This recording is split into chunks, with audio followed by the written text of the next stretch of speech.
आज का बाइबल का वचन उत्पत्ति का ग्रंथ अध्याय 1 वचन 20 से लेकर अध्याय 2 वचन 4 और आज का सुसमाचार सन मरकुस के अनुसार अध्याय 7 वचन 1 से 13।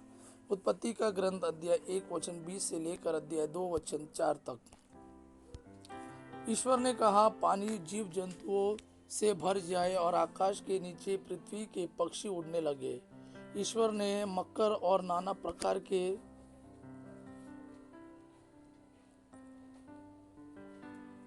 जीव जंतुओं की सृष्टि की जो पानी में भरे हुए हैं, और उसने नाना प्रकार के पक्षियों की भी सृष्टि की, और यह ईश्वर को अच्छा लगा। ईश्वर ने उन्हें यह आशीर्वाद दिया, फलो फूलो, समुद्र के पानी में भर जाओ और पृथ्वी पर पक्षियों की संख्या बढ़ती जाए। संध्या हुई और फिर भोर हुआ, यह 5वां दिन था। ईश्वर ने कहा, पृथ्वी नाना प्रकार के घरेलू और जमीन पर रेंगने वाले जीव जंतुओं को पैदा करे, और ऐसा ही हुआ। ईश्वर ने नाना प्रकार के जंगली, घरेलू और जमीन पर रेंगने वाले जीव जंतुओं को बनाया, और यह ईश्वर को अच्छा लगा। ईश्वर ने कहा, हम मनुष्यों को अपना प्रतिरूप बनाए, यह हमारे सदृश हो। वह समुद्र की मछलियों, आकाश के पक्षियों, घरेलू और जंगली जानवरों और जमीन पर रेंगने वाले सब जीव जंतुओं पर शासन करे। ईश्वर ने मनुष्य को अपना प्रतिरूप बनाया, उसने उसे ईश्वर का प्रतिरूप बनाया। उसने नर और नारी के रूप में उनकी सृष्टि की। ईश्वर ने यह कहकर उन्हें आशीर्वाद दिया, फलो फूलो, पृथ्वी पर फैल जाओ और उसे अपने अधीन कर लो। समुद्र की मछलियों, आकाश के पक्षियों और पृथ्वी पर विचरने वाले सब जीव जंतुओं पर शासन करो। ईश्वर ने कहा, मैं तुमको पृथ्वी भर के बीज पैदा करने वाले सब पौधों और बीजदार फल देने वाले सब पेड़ देता हूँ। वह तुम्हारा भोजन होगा। मैं सब जंगली जानवरों को, आकाश के सब पक्षियों को, पृथ्वी पर विचरने वाले जीव जंतुओं को उनके भोजन के लिए पौधों की हरियाली देता हूँ, और ऐसा ही हुआ। ईश्वर ने अपने द्वारा बनाया हुआ सब कुछ देखा, और यह उसको अच्छा लगा।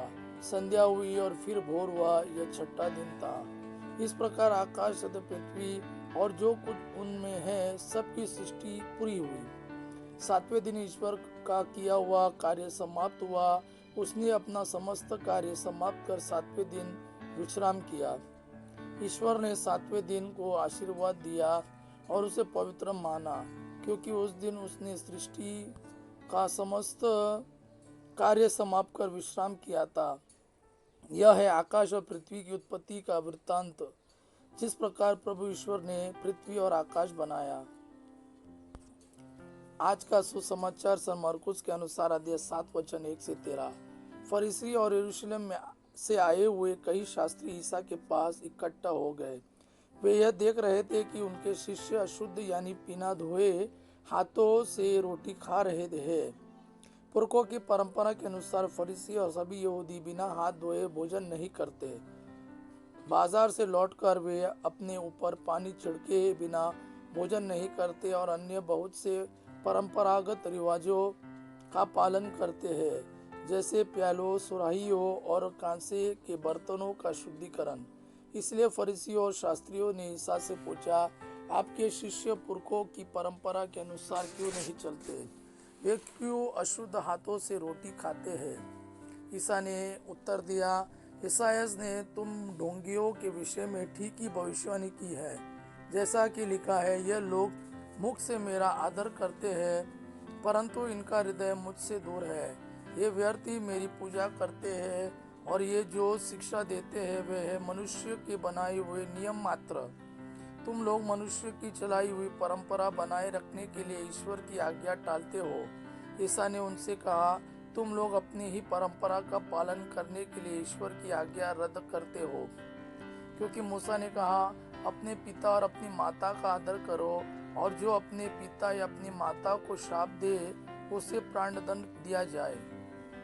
परंतु तुम लोग यह मानते हो कि यदि कोई अपने पिता या अपनी माता से कहे, आपको मुझसे जो लाभ हो सकता था वह कुर्बान है, अर्थात ईश्वर को अर्पित, तो उस समय से वह अपने पिता अपनी माता के लिए कुछ नहीं कर सकता है। इस तरह तुम लोग अपनी परंपरा के नाम पर जिसे तुम बनाए रखते हो, ईश्वर का वचन रद्द करते हो और इस प्रकार के और भी बहुत से काम करते रहते हो।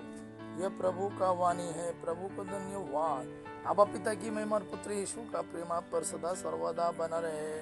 आमीन।